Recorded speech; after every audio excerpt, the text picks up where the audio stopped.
Hi everyone, Old Guy here, and the novel today is Death and the Devil by Frank Schötzing.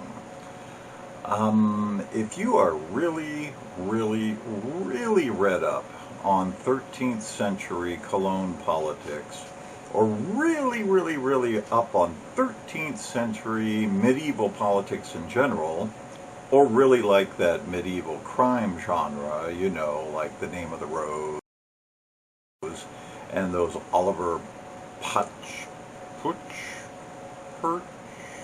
The Hangman's Daughters books, then this book is your cup of tea. That's how I got this book, by the way. No, not through some hyper medieval interest. I was in Germany and had brought Putch's book, however you say it, with me, and my niece Leia saw it and gave me this one to read. Otherwise, I doubt I would have ever stumbled across it because, you know, don't really have a hyper interest in the subject matter. Not that this isn't a good book, it is. It just gets rather silly in places and is overall fairly simplistic.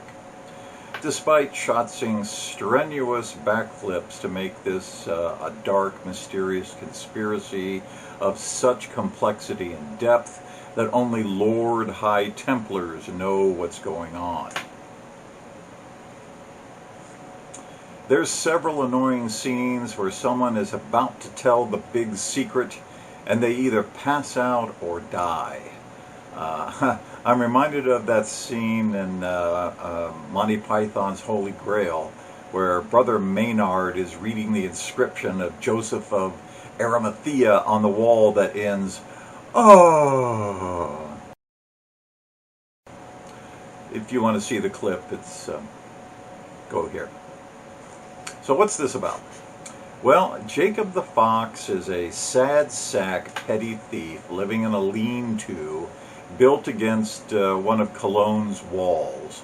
The privilege of the wall, it's called, and is a big deal among sad sack petty thieves of the period and locale. He is called the Fox because of his bright red hair, not because of any particular adeptness of thievery. Indeed, that bright red hair is a bit of a handicap because all of the shopkeepers know him. Still, one must ply one's trade, and after purloining a couple of apples and running for his life from all the shopkeepers following his bobbing red hair like a cat chasing a laser pointer across a rug, he ends up in a tree and witnesses a murder. Not just any murder, but that of Gerhard Marat, the bon vivant, scintillating Renaissance man, literally, who is building the first Gothic cathedral in Christendom right here in Cologne. And someone pushes him off the scaffold while Jacob watches. And of course, right at that moment, Jacob's branch breaks, and the murderer spots him and the chase is on. A cold, highly professional, incredibly strong and agile hitman, medieval style, in pursuit of a bumbling kid with bright red hair. Well, of course, Jacob gets away.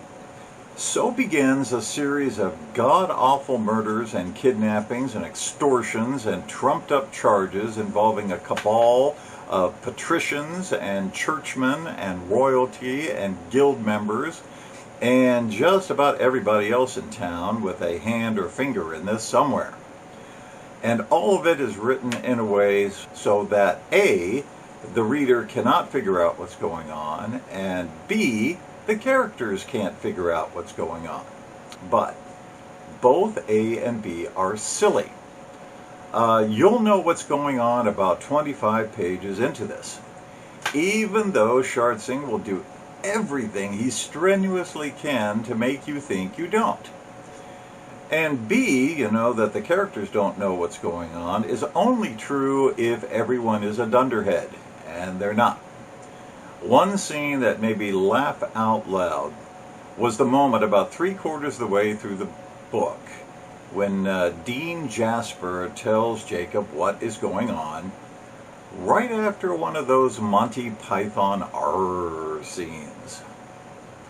I could almost hear King Arthur going, "Look, if he was dying, he wouldn't bother to carve. Arg!" Still, it's a fun read, especially if you apply Holy Grail imagery. Old Guy here. See you later.